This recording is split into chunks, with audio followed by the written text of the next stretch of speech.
Halo Sobat Sehat dimanapun berada, kembali lagi bersama saya Dr. Ervan, Sarjana Hukum Magister Hukum Kesehatan, dokter keluarga dan ahli hukum kesehatan keluarga Anda. Dan pada siang hari ini kita membahas mengenai topik yang sedang hangat di masyarakat, yaitu pembidanaan terhadap 4 petugas kesehatan yang memandikan jenazah seorang perempuan. Sebelumnya izinkan saya mengucapkan turut berbelasungkawa kepada keluarga pasien. Memang belasungkawa yang mendalam dapat mengakibatkan kesedihan yang luar biasa bagi keluarga, tentu juga bagi petugas kesehatan, karena tentu petugas kesehatan pun ingin memberikan yang terbaik bagi pasien. Nah, sebelum kita membahas mengenai pasal yang dikenakan kepada rekan-rekan petugas kesehatan ini, mari kita sedikit membahas tentang prinsip hukum kesehatan. Sebenarnya hukum kesehatan itu sendiri pada dasarnya adalah hukum administrasi negara. Memang dia akan berkaitan dengan hukum pidana, perdata, bahkan mungkin termasuk hukum adat dan hukum agama juga, ya. Itu menjadi suatu perspektif yang menjadi dasar utama bahwa pintu masuknya adalah hukum administrasi dulu. Nah, jangan sedikit-sedikit kita langsung sebenarnya pidana atau perdata, ya, apalagi hukum pidana itu adalah ultimum remedium sifatnya, yaitu jalan terakhir, karena sanksinya tegas sekali, ya, bisa merampas hak kebebasan seseorang, ya, karena dipenjara, bahkan hak hidup seseorang apabila ada hukuman mati. Nah, terkait kembali lagi kita ke topik yang akan kita bahas. Rekan-rekan ini dari berita yang banyak saya baca, ya, itu dikenakan Undang-Undang PNPS nomor 1 tahun 1965, terutama pasal 156 huruf A, ya, Kitab Undang-Undang Hukum Pidana atau KUHP, Jungto, ya, pasal 55 ayat 1 tentang pencegahan penodaan agama. Nah, memang dasar hukum ini yang paling sering digunakan dalam pencegahan penodaan agama di Indonesia, ya, karena memang sumbernya dari pasal 4 Undang-Undang nomor 1 PNPS tahun 1965, ya, tentang pencegahan dan penyalahgunaan dan atau penodaan agama, ya, di Undang-Undang nomor 1 PNPS tahun 1965 yang bunyinya seperti ini. Dipidana, ya, dengan pidana penjara selama-lamanya 5 tahun, ya, barang siapa dengan sengaja di muka umum mengeluarkan perasaan atau melakukan perbuatan yang pada pokoknya bersifat permusuhan, ya, penyalahgunaan atau penodaan terhadap suatu agama yang dianut di Indonesia. Nah, jika kita mencermati kalimat ini, apakah dapat relevan dipakai untuk kasus yang dikenakan kepada rekan-rekan tenaga kesehatan kita tersebut? Nah, itu menjadi pertanyaan besar, ya.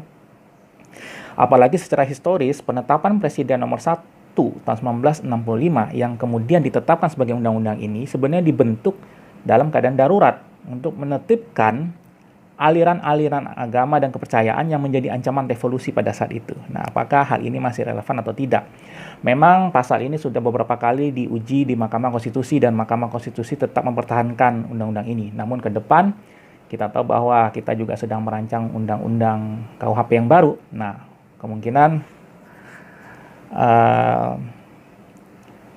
topik ini juga pasti dibahas dan baiknya ditinjau ulang oleh pemerintah dan DPR, ya. Mengapa demikian nanti akan kita bahas selanjutnya. Nah, kalau kita lihat pasal tadi sebenarnya agak sedikit, ini menurut saya pribadi, ya, sebagai salah satu akademisi hukum, agak sedikit longgar, ya, jika diterapkan kepada rekan-rekan tenaga kesehatan, ya. Memang ada alternatif lain sebenarnya yang sering juga digunakan, yaitu pasal 1 Undang-Undang nomor 1 PNPS tahun 1965 yang menyatakan setiap orang itu dilarang dengan sengaja di muka umum menceritakan, ya, menganjurkan atau mengusahakan dokumen umum untuk melakukan penafsiran tentang suatu agama yang dianut di Indonesia atau melakukan kegiatan-kegiatan keagamaan yang menyerupai kegiatan-kegiatan keagamaan dari agama itu.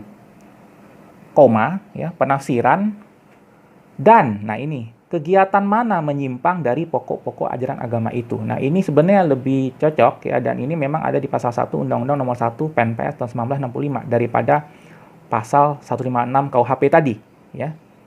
Nah, akan tetapi sanksi jikapun kita ingin memakai pasal 1 Undang-Undang nomor 1 PNPS tahun 1965 ini tidak dapat dilakukan serta-merta juga, karena perlu terlebih dahulu dilakukan peringatan, ya. Karena di situ tertulis di pasal 2-nya, barang siapa melanggar ketentuan tersebut, ya, dalam pasal 1 itu diberi perintah dan peringatan keras, ya, untuk menghentikan perbuatannya itu di dalam suatu keputusan bersama Menteri Agama, Menteri Jaksa Agung, dan Menteri Dalam Negeri. Ya. Nah, permasalahannya antara lain, KUHP maupun Undang-Undang Nomor 1 PNPS tahun 1965 ini tidak memberikan penjelasan mengenai kriteria apa saja sih yang harus terpenuhi untuk dapat mengkualifikasi suatu perbuatan sebagai penodaan agama. Permasalahan kedua, bagaimana cara pembuktiannya begitu ya? Lebih jauh lagi, siapa yang memiliki otoritas untuk menentukan penodaan agama telah terjadi, mengingat masing-masing ahli agama boleh jadi beda pendapat. Padahal kita menganut asas legalitas dalam pasal 1 ayat 1 KUHP yang bunyinya suatu perbuatan tidak dapat dipidana kecuali berdasarkan kekuatan ketentuan perundang-undangan pidana yang telah ada, begitu ya. Nah, bahkan asas legalitas ini pun terdiri lagi dari beberapa prinsip, yaitu res scripta, bahwa hukum pidana yang berlaku di negara kita itu merupakan hukum tertulis. Walaupun memang hukum adat yang tidak tertulis pun diakui, tapi harus memenuhi persyaratan ya. Dan kemudian ada asas non-retroaktif, bahwa hukum pidana yang berlaku itu tidak dapat berlaku surut ya. Jadi harus ada aturannya dulu. Nggak bisa, belum ada aturan, tiba-tiba dikenakan pidana, kemudian ketika ada aturannya, perbuatan pidana yang lalu-lalu dikenakan juga, itu nggak bisa ya. Kecuali kalau pelanggaran hak asasi manusia yang berat, nah, itu bisa ya. Kemudian ada asas non-analogi, yaitu penafsiran secara analogis itu tidak dapat digunakan juga untuk menafsirkan hukum pidana. Karena hukum pidana itu keras sekali lagi sanksinya. Jadi nggak bisa kita pakai analogi, oh itu kasusnya kan mirip yang itu ya, itu nggak bisa. Ya. Kemudian ada asas res scripta, yaitu asas kejelasan. Bahwa perlu pembatasan, karena pembatasan yang jelas tentang definisi, sanksi, dan segala macam. Karena apa? Karena sanksi hukum pidana ini berbeda dengan sanksi hukum yang lain, jenis hukum yang lain ya. Kebetulan bidang saya juga waktu saya ambil S1 itu bidangnya hukum pidana. Karena ya itu terkait dengan sanksi yang keras tadi ya, bahkan seseorang dirampas kebebasannya, dipenjara, atau bahkan nyawanya juga dirampasnya dengan pidana mati. Oleh karena itu harus menjadi pilihan terakhir hukum pidana ini. Apalagi hukum kesehatan tadi saya bilang, yang pada prinsipnya dia hukum administrasi negara ya, bukan langsung bisa masuk ke pidana perdata segala macamnya. Nah, hal-hal ini penting untuk menjamin hak asasi manusia ya, terhindar dari kesewenang-wenangan dan subjektivitas dalam penerapan hukumnya. Nah, oleh karena itu, dalam RUU KUHP yang baru nanti, baiknya pasal-pasal ini harus ditinjau ulang, ya, karena apalagi kita sudah meratifikasi International Covenant on Civil and Political Rights, ya, atau ICCPR, ya, melalui Undang-Undang Nomor 15 Tahun 2015. Pun jika aturan ini tetap dipertahankan, harus dengan penjelasan yang lebih detail. Dan harusnya tenaga kesehatan itu perlu perlindungan hukum dalam menjalankan tugas, terutama dalam kondisi darurat. Ini sudah dijamin dalam Undang-Undang Kesehatan, Undang-Undang Tenaga Kesehatan, Undang-Undang Praktek Kedokteran, dan segala macamnya. Ya.